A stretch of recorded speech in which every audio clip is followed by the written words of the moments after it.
I wonder if you know the story of Hannah very well or vaguely. Hannah's quite unique in a whole bunch of ways. We've looked at 4 different characters so far. This is character number 5. And of all of the other characters, they are significant, well-established characters. They are significant in their own right. They had positions of authority, positions of leadership. They were called by God to do great things. And Hannah is none of those things.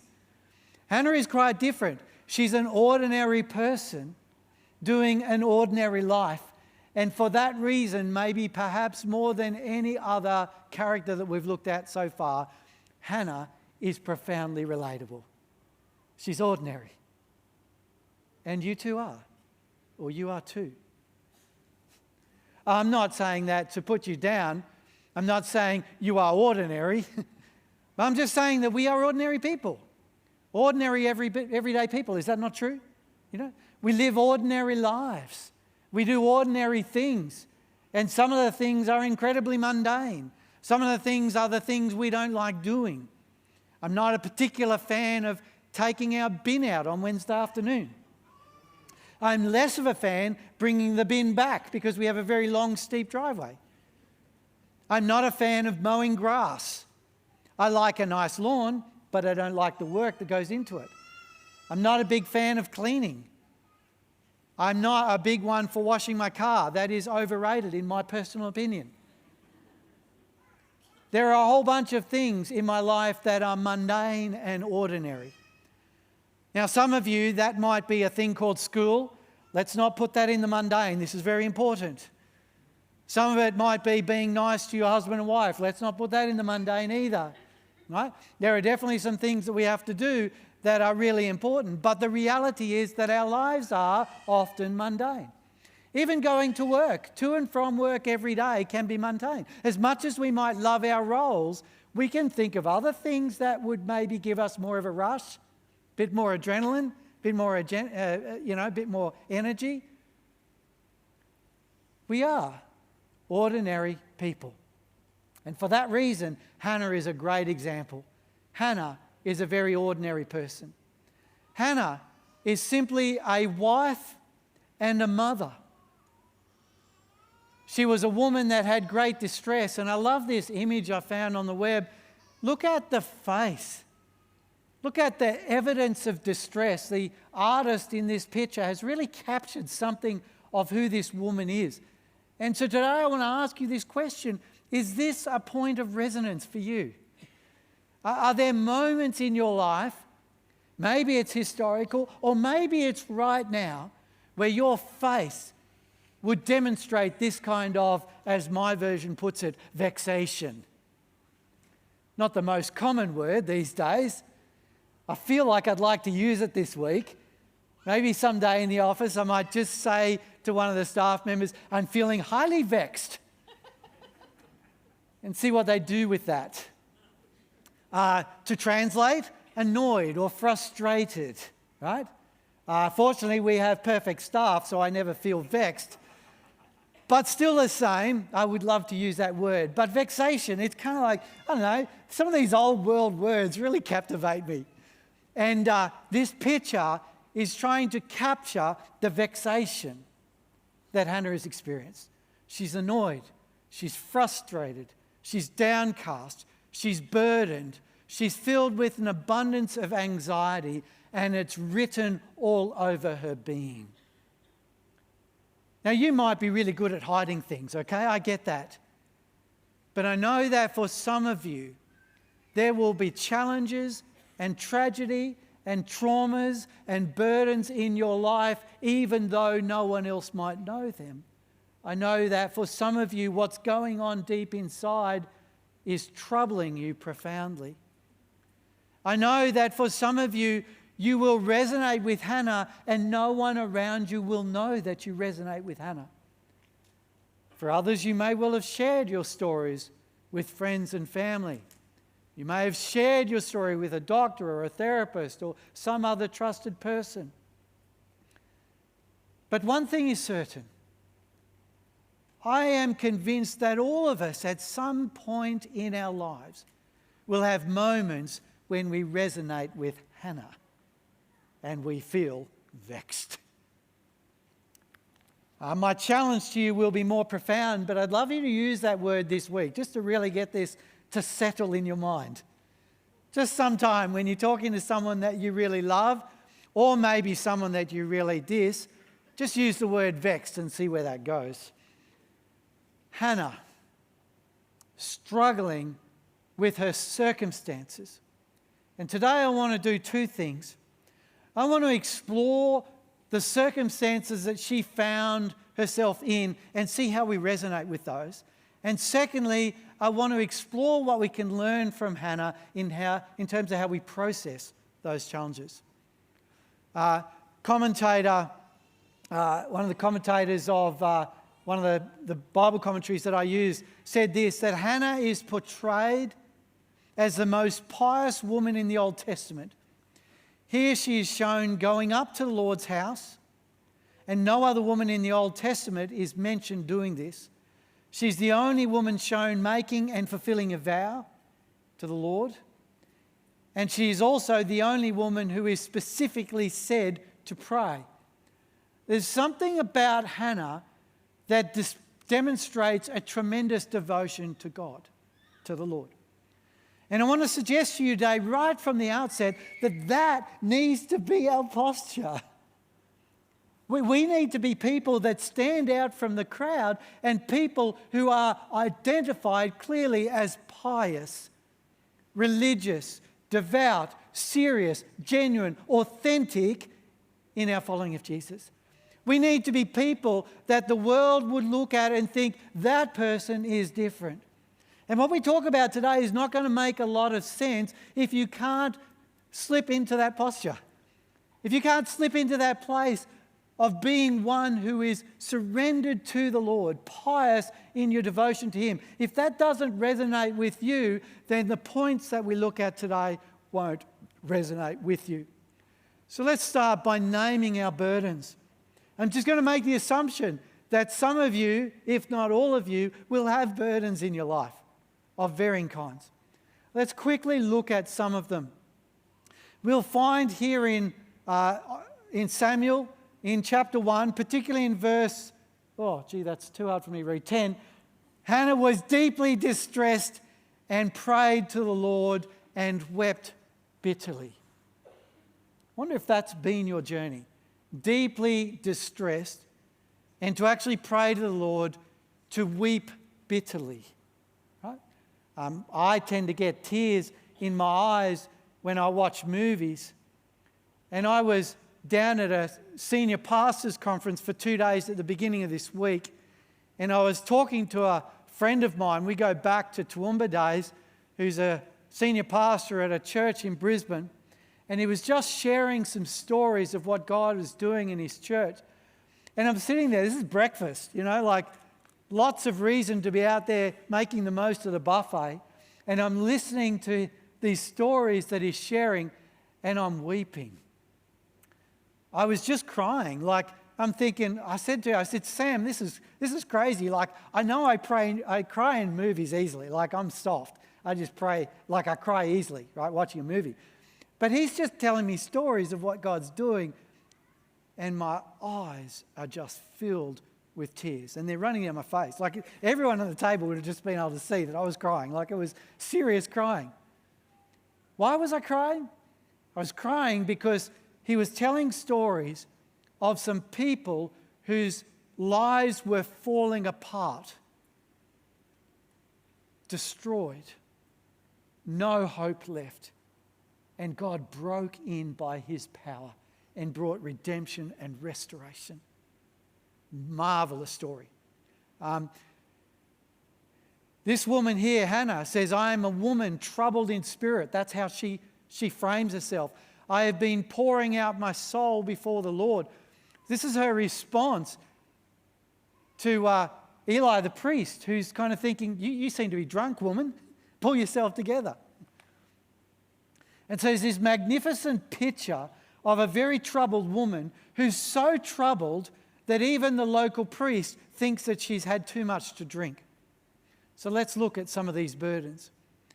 First, she's terribly conflicted. If you look at verse 5 of 1 Samuel chapter 1, it says, "But to Hannah he gave a double portion because he loved her, though the Lord had closed her womb." I don't know if you've ever been in a situation where you're kind of trying to weigh up the pros and cons of life and you think, I can't quite sort of marry all of this. Hannah's in this situation where her husband loved her. She was the wife of a man who was in a culture that was polygamist. So he had two wives. And she had a rival, as the scriptures put it, Peninnah. And Peninnah actually was able to bring or bear children, but Hannah couldn't.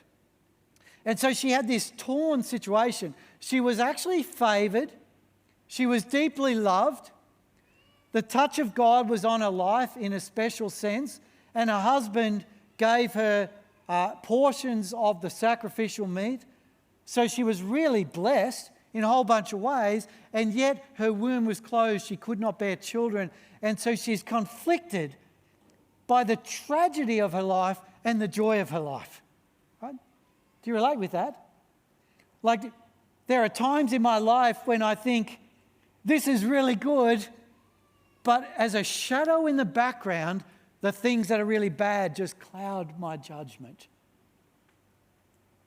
If you're a glass half empty kind of person, then maybe you sit more in that, clouded area. If you're glass half full, you might be sitting in that wonderful thing. But Hannah was conflicted.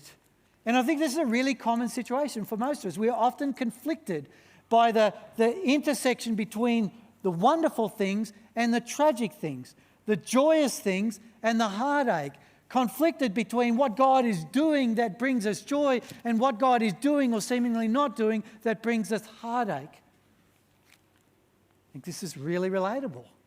I feel like I've lived this space for much of my life. Hannah was also devastated. Look at 1 Samuel chapter 1, just the last part of verse 6. The Lord had closed her womb. Now let's understand this in context, because this is really significant. We are talking about a culture and an era when a woman's identity is fully defined by her capacity to bear children. That is so significant in her culture that if you could not bear children, you were valueless. Not only valueless just from a societal perspective, that you would bear the shame of that, but valueless even to your own husband. Now, that's really significant. Now, Hannah's in a blessed situation where despite the fact she could not bear children, her husband clearly still loved her. And so despite the social pressure, the cultural pressure for her to be bearing children and for her husband to feel like she had failed him, he still loved her. How glorious is that? And yet, she's devastated. This is not an unfamiliar story. I would dare say that some of you here in this room, whether you have had children eventually or not had children, have been through this devastated moment. Devastation can happen because we have trouble conceiving. Devastation can happen because we have miscarriages.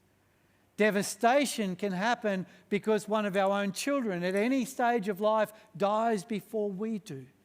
Devastation happens when our children end up not being what we always hoped and reflect poorly on us. Devastation is a profound reality for any parent. But it's not just a parenting thing, is it? Devastation happens for a whole bunch of other reasons. You might be devo just simply because you failed an exam and have to reset it. You might be devo because you got a puncture in your tyre. Your devastation might just simply be happening because you saw a nice dress or a great pair of shoes or a new tool that you thought, yes, I want that. Then you've gone in to buy it and someone else has beaten you to it and you missed out. You might be devastated because a friend can't come and visit you, or someone that you plan to see is not able to, change of circumstances. There's a whole bunch of reasons why we get devastated. I am devastated when my wife chooses a movie I don't like and I get to the end and feel like I've wasted my night. No, I haven't. I've sat with my wife. Of course, it's good. Look, what I'm trying to illustrate is that sometimes devastation is deep and very profound. But sometimes our devastation is quite shallow, but we still feel it. Devastation is a very real factor in our life. Hannah's devastation was that she couldn't conceive. In addition, she was quite unfulfilled. Look at verse 7, the last part of it, and verse 8. Therefore Hannah wept and would not eat. And Elkanah, her husband, said to her, Hannah, why do you weep? And why do you not eat? And why is your heart sad? Am I not more to you than 10 sons? This is a woman who has a husband that really loves her. And not only that, in this act of worship, he's giving her a good meal. Now, what we need to understand, just so we've got the context, is in Hebrew culture, Jews generally didn't eat a lot of meat. Right? That was not their normal staple as far as food goes. A lot of their food was quite bland, and it was often derived from grains and those sorts of things, legumes, etc. But when they worshipped, they would actually take a prime piece of meat with them, usually in the form of a living animal, and they would go to the tabernacle or to the temple, and they would slaughter that animal, and then they would offer that to the Lord as a sacrifice. Now, what a lot of people don't realize is that the sacrifice given to the Lord was a sacrifice of worship to God, but the privilege of the worshipper was to then eat the meat that was sacrificed. Right? And so this was a tremendous opportunity for worship, probably among the best worship. I think we need to introduce this here at Rocky Baptist. We just have some rotisseries just chugging away, and then we worship, and then we eat. You know, imagine the joy that comes when we just do that, right? This is what Jewish worship was often like. And so we had this situation where after the sacrifice was made, then Elkanah the priest would divide up the meat, usually equally, amongst his family members. So Peninnah, being the one that has borne sons, got a lot more, obviously a lot more, because she had a whole family to feed. But Elkanah never failed to meet the requirements of his wife Hannah. And he blessed her. He loved her, he blessed her, and he didn't seem too bothered about the fact that she couldn't bear him sons. His statement here, am I not worth more than 10 sons, seems to convey the idea of a husband that really loved his wife and really wasn't bothered about the fact that she could not bear sons. He said, look, am I not enough? Like, it's okay, dear. It doesn't matter. We've got each other. Like, can you see the romance? Oh, this is beautiful. And yet Hannah is unfulfilled. She's unfulfilled because she has not got what she longs for, a son, a child. She's unable to provide for a husband what would take away so much of her shame. She is unfulfilled to the extent that she will not eat. Here she is, delectable meat, something she doesn't even get to enjoy that often, right there in front of her, and she is so sad, so unfulfilled that she's lost her appetite. You know that feeling? I can't be bothered even eating. I'm so flat. This is a normal place for human beings to be at different stages. Let's continue. She was derided. 1 Samuel 1, 6, and the first part of 7. And her rival used to provoke her grievously to irritate her. Like, it seems really quite aggressive and intentional because the Lord had closed her womb. So it went on year by year. Peninnah must have been a great friend. Nah, not. How would you feel if you're in the midst of the deepest of shame and the person that you live in close proximity to in your household continues to throw that shame in your face? It's not pleasant. There's no joy in that. It's enough to pull anyone down to the depths of despair. And so she is being derided. She's being talked down on. She's being mocked. She's being criticised. Peninnah is seemingly getting great pleasure in this journey. Right? Not only is Hannah feeling the shame, but Peninnah is feeling the pride of being better than her rival. This is a terrible situation. And another one, she's quite unmotivated. 7b. Therefore Hannah wept and would not eat. Like, these are probably relatable things for you. Like, which one would be the one that you most relate to? Where is the intersection of tragedy and heartache and challenge sitting for your life? Is there a word here that you look at and you think, oh yeah, that's me, that's my story? Are you feeling conflicted between good stuff and bad stuff, and couldn't it just be all good? Are you devastated by unfulfilled dreams and hopes? And are you living in this place of feeling quite unfulfilled, really struggling, feeling derided by other people who are making judgments over your life or your choices or your circumstances, rubbing your nose in it, feeling unmotivated, struggling to do everyday things that should ordinarily be pleasurable? Are these things that relate with you? And in its worst case, we feel sad and depressed. Look at what it says here in verse 8. It uses this word specifically. And Elkanah, her husband, said to her, Hannah, why do you weep? And why do you not eat? And why is your heart sad? And in verse 10, it says she was deeply distressed and prayed to the Lord and wept bitterly. To me, that's a very depressive kind of person. You know what I mean? She's sad, she's burdened, she's feeling the weight of her situation, and she can't really enjoy the things in life that should bring joy because of the weight of this thing that's on her. And she's terribly sad and depressed. I'd like to invite you at this moment to name your burdens. What are your burdens? Well, what's going on in your life that makes it hard for you to live in the fullness of a relationship with Jesus? Just name that. Identify it. Don't try and hide it. Don't try and run away from it. Just be real about it and think, yep, this is a struggle. Even if you can't make sense of it, just name it. Call it out. Record it in your mind. It's a really helpful process to be able to identify the things that are weighing you down. It's about being self-aware. It's about being spiritually aware. It's about being able to do something with it.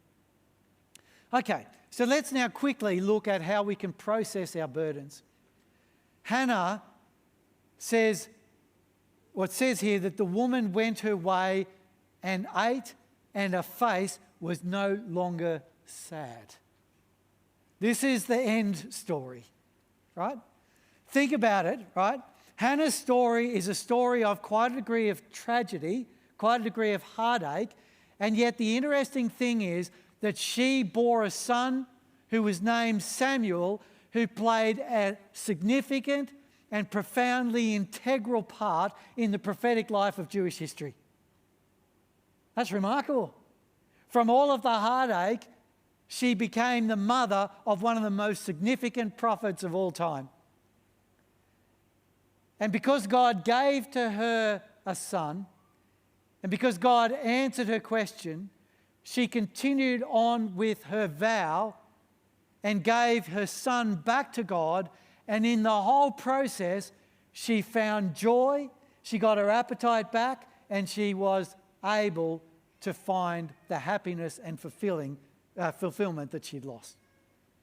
Now, quickly. Whoops. Gee, I skipped that quickly, didn't I? Quickly. Here's 3 things that you'll see Hannah doing, And because of time, we're not going to be able to go deeply into them. But 3 things that we see Hannah doing. And when they're all up there, I encourage you to capture a photo of it or write them down, because these things will change your life. The first thing Hannah did is she prayed. You'll see there in verse 10, the scriptures describe Hannah as praying, and she prayed all of the anxiety out. She prayed with tears, she prayed bitterly, she just got that out in prayer to the Lord. If there's burdens on your life, I challenge you to take them first of all to the Lord. Unload them to Him, because He's able to do something with that, stuff that you can't do. And if you're struggling with your burdens but haven't formed a habit of praying to Him, then I encourage you to change that pattern, to change that rhythm. Secondly, surrender. This is probably the most confronting thing that Hannah does.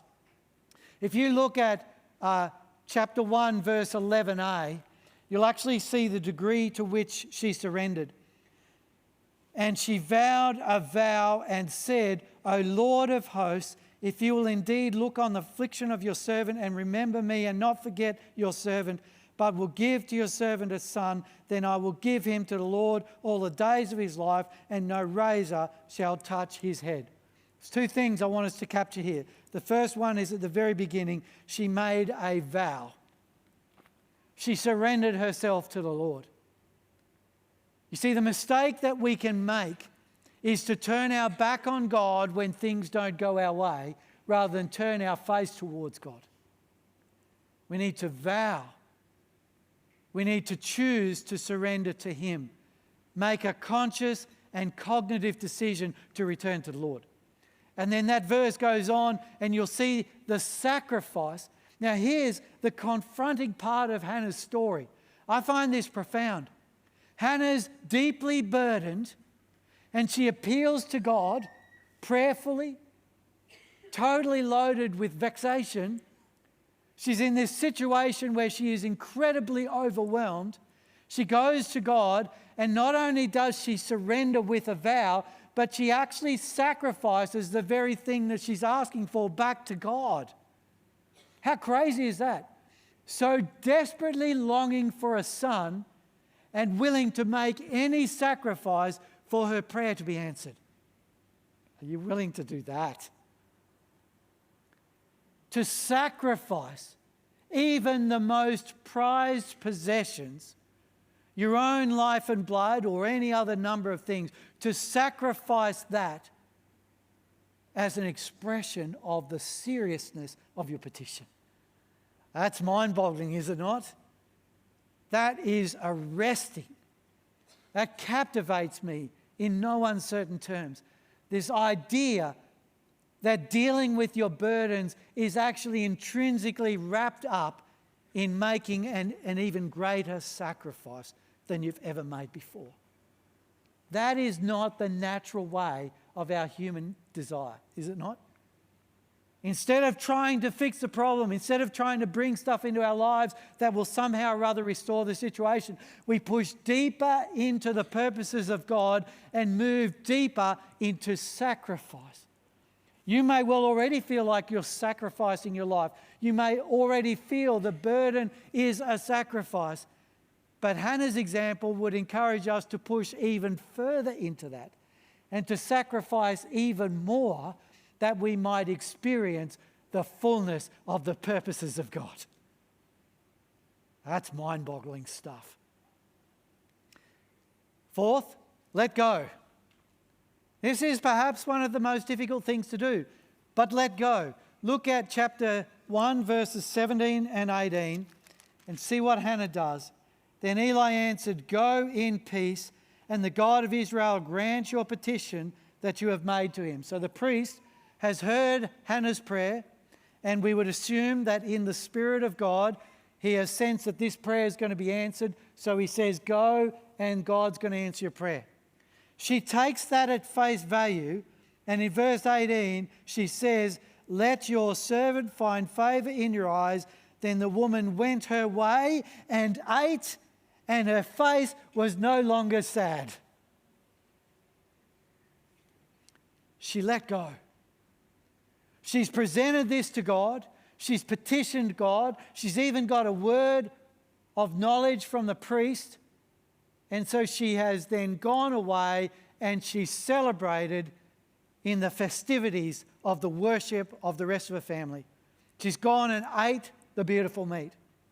She's gone out and she has let go of this burden. She's handed it over to God and she's moving on with a face of joy, even though she can't yet see the answer. How glorious is that? That's magnificent. So Hannah presents for us a tremendous opportunity to press into processing our burdens in really healthy ways. Really healthy ways. Are you in for that? And finally, if you've got to that point where you've been able to make the sacrifice, you've been able to let go, you've made a vow to God, you've gone through that process, the call on your life now is to follow through. Is to follow through. You'll see in verses 26 and 28, or 26 through to 28, and she said, this is her representing herself back to the priest Eli, probably about 3 years later is where this pops up. It's a whole new scene. And she said, "Oh, my Lord, as you live, my Lord, I am the woman who was standing here in your presence praying to the Lord. For this child I prayed, and the Lord has granted me my petition that I made to him. Therefore, I have lent him to the Lord." I love the word lent. It's an interesting version. "As long as he lives, he is lent to the Lord." And he worshipped the Lord there, he being Samuel. Here's the question. The question is, are you prepared to take the burdens of your life and process them in the same model as what Hannah did? Are you willing to do that? Are you willing to pray and to pour out your heart to the Lord, to surrender to him and his purposes, to make the sacrifices that are required? Are you prepared to let go of these burdens and then to follow through on any commitment you make to God? Are you prepared to do that? Because I am convinced that if you are prepared to do these things, you will find remarkable liberation. Spiritual liberation. Kingdom liberation. You will see the power of God touch your life in the most remarkable ways. Now, a word of caution here. We live in a fast-paced society, a fast food society, an instant gratification society.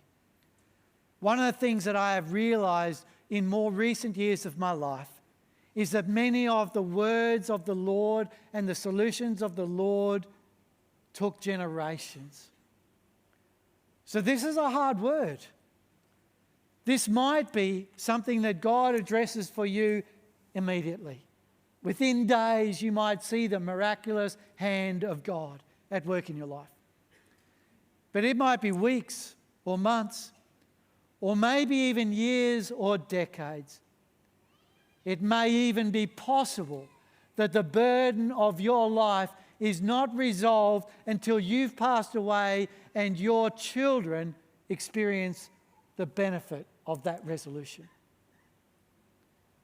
So word of caution, you've got to trust God and his timing. I'm giving you a promise because this is how God responded to Hannah, and I believe in the general counsel of Scripture, this is how God deals with his people. You can expect God to bring restoration to your burdens, but sometimes that journey is a long, hard slog. And how we process that is the thing that matters. How are you processing your burdens? So as we close, I want you to ask yourself this question. This is an important question. This is a personal question. This is your question for your burdens and how you're addressing those burdens. Just stop for a moment and pause. Join all of the dots together. What are your burdens? What are your processes? How are you responding to your burdens? What are you doing in the current situation? and ask yourself this question. Are your burdens causing you to run away from God or to God? What's your trajectory? Away from God or to God? You're about to answer that question by looking at your life. What's going on in your life? If you're running away from God, you're not following Hannah's example. If you're running to God, you'll be pouring your heart out in prayer, sacrifice, surrender, maybe even reaffirming your vows to Jesus, giving yourself up fully to Him. This is your call. This is your decision. This is your story. So I urge you right now to make a decision. To make a decision about how you're going to deal with the burdens in your life. To make a decision to turn to God. And if you've been in the habit of turning away from God, to change that pattern. Do it different. Reinvent your relationship with God. Turn to Him. I'm not going to offer an altar call this morning. Just want you to sit there for a second. I want you to look at the ground or close your eyes. Just disconnect yourself from everyone else. Just stop. Just reflect. Just try and put all the distractions around you. I'm going to stop in a minute, so I know I'm one of the distractions at the moment. Just put all the distractions away. Look at the ground. Close your eyes. I'm doing that now as well. Just close your eyes. Think about the burdens of your life and ask yourself, am I turning to God? Am I turning to God? And do I need to change anything?